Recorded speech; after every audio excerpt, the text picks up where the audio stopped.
What is this? What's happening? What Robert is trying to say is that we are getting a divorce.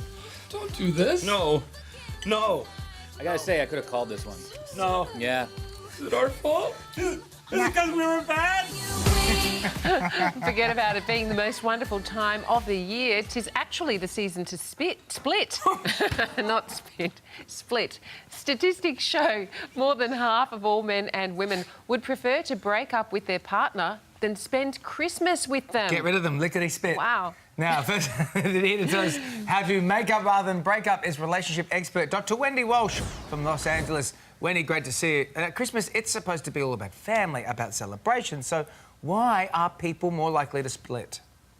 Well, I think if you're unhappy in your relationship, it kind of underscores that fact when you see the joy and the pressure from the family, too, to move it forward. And actually, the real statistic is that most filings for divorce take place in the month of January. So people are getting ready to file if they're going to. And interestingly, Wendy, women are more likely to file for divorce. Why is that?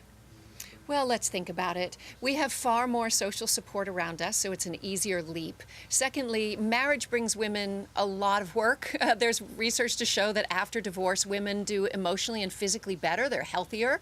And men often risk the big loss of resources. So men are maybe happy to stay in relationships and have affairs, and women want to start life anew.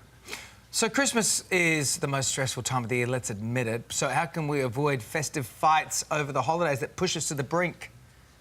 Well, if you're worried about somebody filing for divorce, it's important to understand that divorce actually starts 2 to 4 years before the actual filing takes place. You know, that's when women get their plastic surgery and men stash money in foreign bank accounts. And so there's not a whole lot you can do if you really think that your relationship is in the tank and you want to suddenly save it. But I will say this, in general, in the holiday season, remember why you're here, why you got into the relationship in the first place, and the importance of family. Nobody lies on their deathbed wishing they'd worked more, right? It's about family that keeps us happy. So looking at the new year, Wendy, what's your advice for making a relationship go the distance? Well, the most important thing is don't put your relationship on autopilot, all right? Don't just suddenly say, okay, we're married, it's done, I don't have to work on it anymore. And when you are working on your relationship, water what you want to grow, not the weeds. So if you're nagging and criticizing all the time, that's what you'll grow. Compliment your spouse. And the big reason you want to do that is because it reminds your own brain why you're there. Right. So divorce is really hard on families, but sometimes, I mean, it just happens.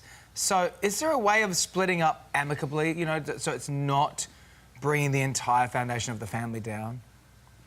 Well, many couples around the world, in fact, are doing this with a therapist. They're practicing something called conscious uncoupling, where they're working through their issues, they're putting the kids first, even while they're separating, and they're finding a way, because if there are children in the relationship, you're going to be in a relationship for the rest of your life anyway. So it's about sort of transforming that relationship from a marital one to how to be good exes and support these kids. And co-parents. Great advice. Thank you very much, Wendy.